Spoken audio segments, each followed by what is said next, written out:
Okay, now here's the problem. In most teams, we do what's called a recovery buffet. We just choose a range of different modalities or different therapies we can do that just covers everything. That is not a specific approach at all. That is a general approach. Welcome back to another episode of the House of Genes podcast. I'm your host, Daniel Guzman, head of performance for 3x4 Genetics. And what we're going to do with this episode is actually pretty cool. I was talking to an athlete of mine that had listened to an episode of ours and had heard me talk about this genes first approach. And they said, it's super interesting, but how do you actually do that? What does it look like? And I thought about this quote that my dad always taught me, which is you can give a man a fish or you can teach a man to fish. And this is my attempt at doing that. So what we're going to do is we are going to try to transform an athlete's program in 20 minutes or less. So you can figure out how you can actually do this once you've got your genes done. And this is the genes first approach. So here we go. Real quick, we're going to use some visuals here to figure this out. We always start out with primary concerns. Okay. What does the athlete actually care about? Okay. And we look at primary concerns. We do our first needs analysis. And there's two things we always want to start with, right? The first thing, which most of you probably will know, is we want to know some sort of injury history. Do they have a current injury going on, or was there a previous injury that they just come back from that is affecting the way they move, the way they're training, how they're recovering, or even if it was an injury a couple years back, a major surgery that they've had. We want to know what's going on.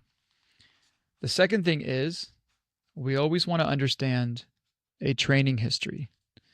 Okay? And usually when we're designing a new program, what I want to know is what's been done in the recent 2 months.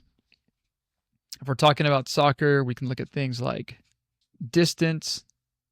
We can look at things like sprint count. There's all these things that we can look at that will give us insight into how the athlete has been training, what they're working through, all those different types of things. So when we have these two, we can have a good starting point of how we're going to build up this program. Okay, now what we're looking at today is we're going to look at a professional player that I worked with that was already fairly successful, had a good career so far, but wanted to get more personalized. Okay, so key things when we talk about a genes first approach. What that means to me is we want to understand insight. Who are they, right? What do their genes say about who they are? And then we want to look at action. Okay, what can we do? What can we do about that? And so if we understand who the athlete is, which is their starting point, we talked about in previous episodes that this is understanding their board game, what pieces they have, all those types of things. We want to understand the root cause, the big picture, so that when we make decisions, we're making decisions based off of a starting point. The most fundamental starting point you can have. We're not just making decisions off of what we heard online or what blog we read. It is personalized to you. So that's what we're going to start with, and that's how we're going to build this thing out. So we're going to start fresh. Oh, yeah. I like that. So when we're starting out, let's set the picture real quick. So we have MLS player. We'll call him A. Okay. So we've got an MLS player, 30 years old. He's a defender, and his primary concerns are extreme lethargy or fatigue post-game. And you got to understand that a lot of athletes are tired after games. They give a lot of intention. They've got a lot of output. So they are going to be tired. But he was experiencing above and beyond of what he's had in the past. So that's step one. The other thing that he said that he was struggling with is that it would take him 2 to 3 days to fully recover. Now, again, in the last episode, we talked about some of the recovery genes we look at, the pathway of recovery. And when we look at those things, it gives us good insight into the interventions we can make that are specific. Okay? If you remember what those things are, we'll quickly list them out. So we got 3 things we're looking at. Okay? The first one was post-training inflammation. That was my issue. Okay. Next one is post-training. Any guesses? If you said oxidative stress, you would be correct. And then the last one is post-training muscle damage. Okay. Now here's the problem. In most teams, we do what's called a recovery buffet. We just choose a range of different modalities or different therapies we can do that just covers everything. That is not a specific approach at all. That is a general approach. Now, if you're in certain settings and you just say, hey, I'm not able to do a personalized approach, I can't do an individualized approach to health and performance, then yeah, a genes first approach is not for you. We only want to look at areas where we can be super personalized, precise, accurate. We don't want general. We don't want throw the kitchen sink because that wastes time and resources. So we start there. And when we look at these recovery genes, if we know that one of them is high impact or two of them are high impact, now we know where we can focus our time. Okay. So again, going back to this athlete, 30 years old, defender, what does that tell me? Depending on the type of formation they're playing, that defender might be more exposed to higher speed runs, a lot more sprint distance. Okay. Now I know this situation with this defender is that he played more of a wingback. Now, if you don't know soccer at all, a wingback is a position where they are required to do a lot more running than just a normal defender and maybe a flat four, right? So that means they are getting involved in the attack, and they also have to always get back in the defense as well. So that's really key there. We know he's got a high output already, but he had been doing this for years and years before he got to be 30 years old. But something's happening now where he's hitting that fatigue much more difficult. He's taking 2 to 3 days to recover, where in the past he'd say after a day he can go back and train again. Okay, so that's an issue. So we're looking at these recovery genes, and they had a high response to post-training inflammation and a high response to muscle damage. Okay, so what can we do?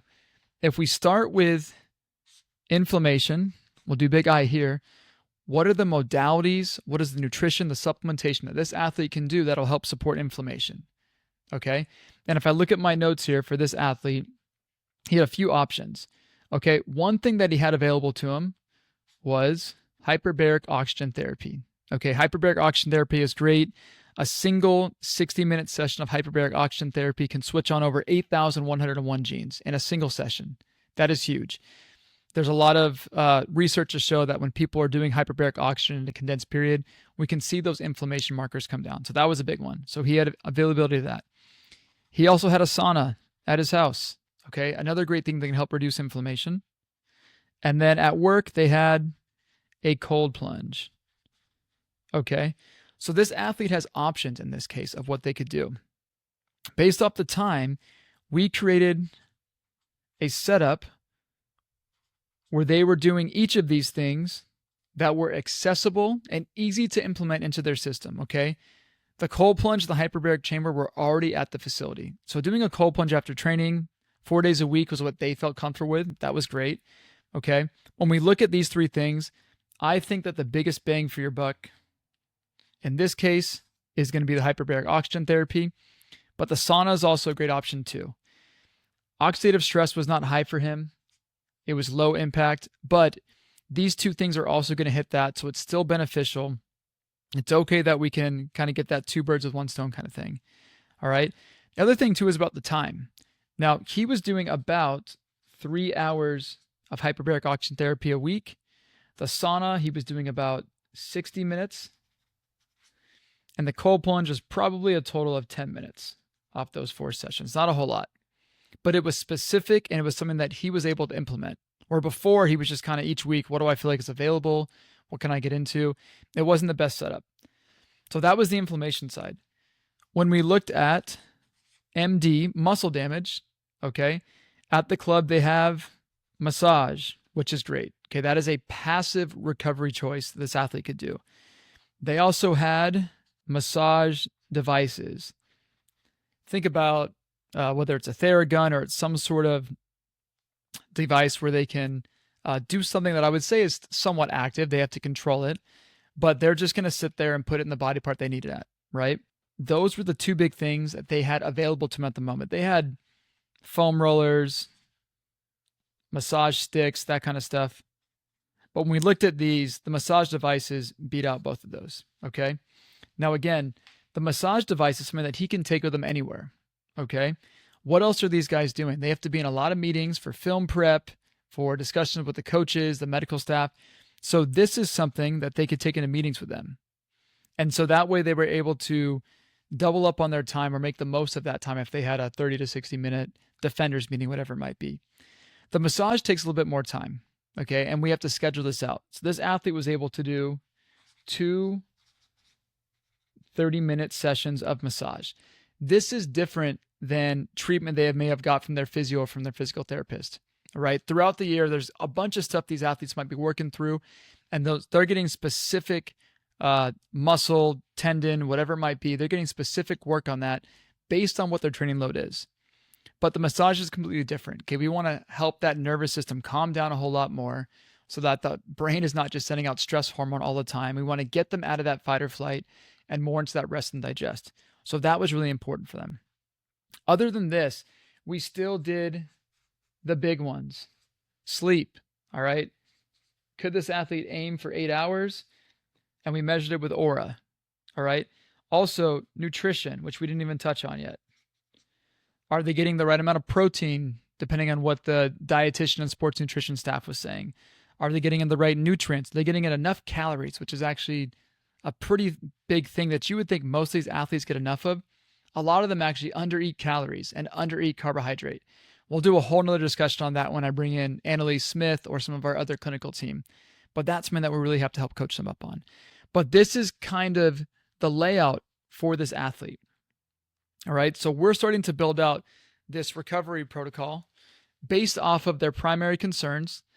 They're not feeling as fresh or returning to their readiness from a game as they were before.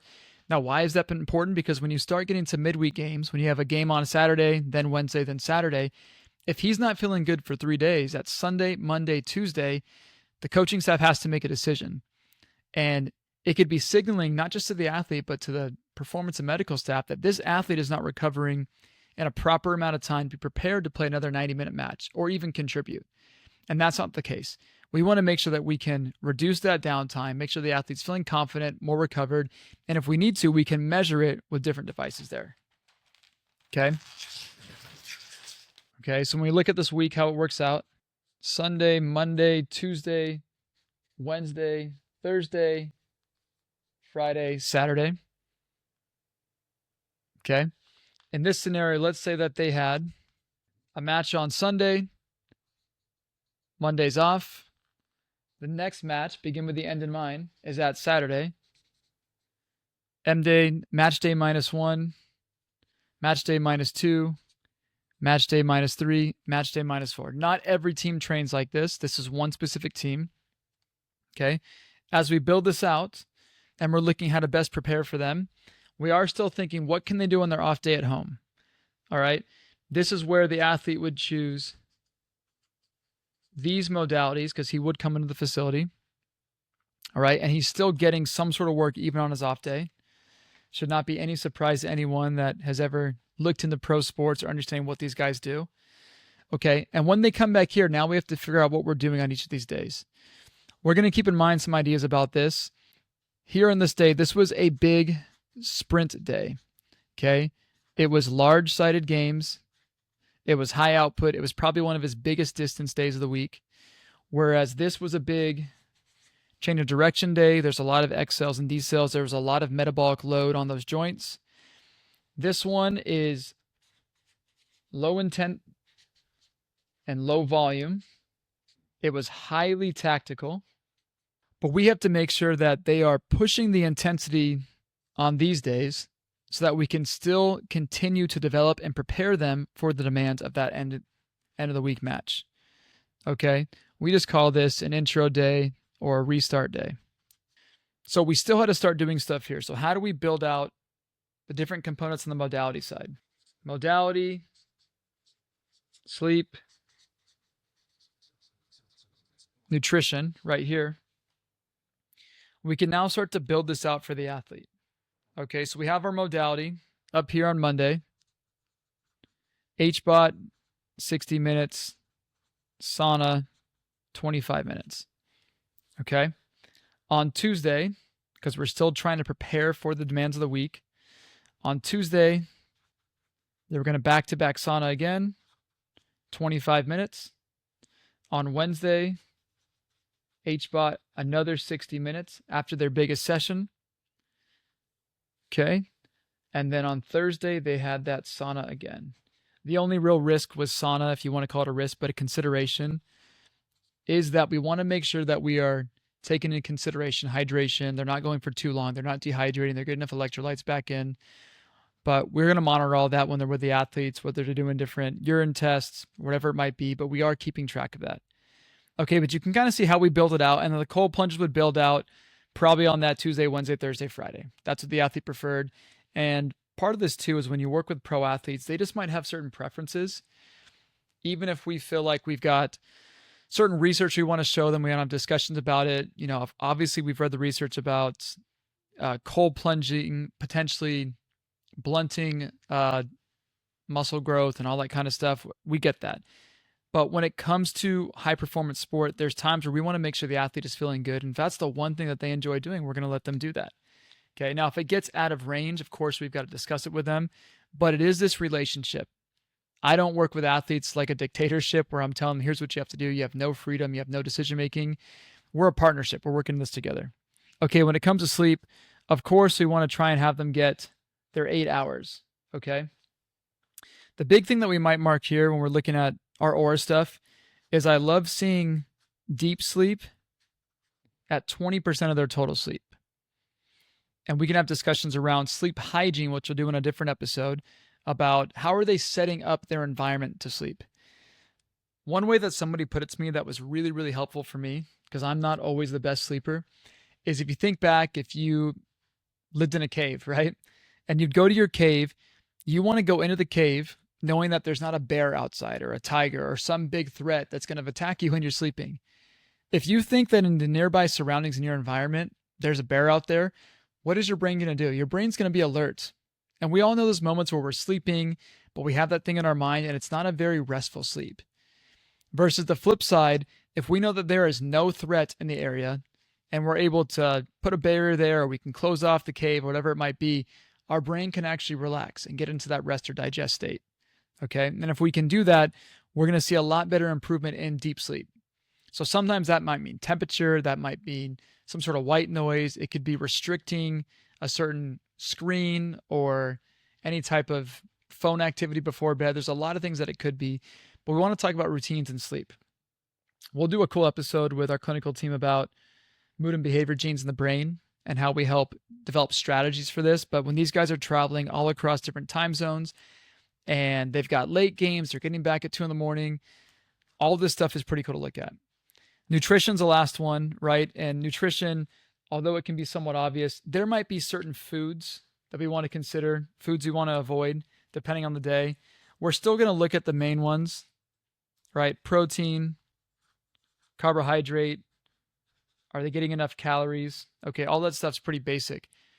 But outside of that, again, that's where we want to look at different pathways we can look at as far as histamine, or we can look at different vitamin pathways, or if we look at some of the body comp stuff about fat tissue and what they're looking out there, right? Athletes have to keep all this stuff in check to make sure they're performing at their optimal level. So we start to build this recovery strategy like this, and this is just part of it, right? We can look at their performance strategy. What are they doing in the gym? What are they doing on the field for speed work? How are we measuring it? How do all these things come together? But this was just focused on recovery, building out this profile in about 20 minutes. May have gone a little bit over there. But let me know if you have any questions about this. You can always DM, send messages, leave them in the comments.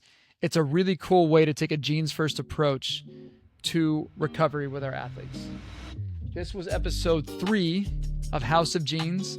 We're building a recovery strategy in 20 minutes or less. Thanks for checking in.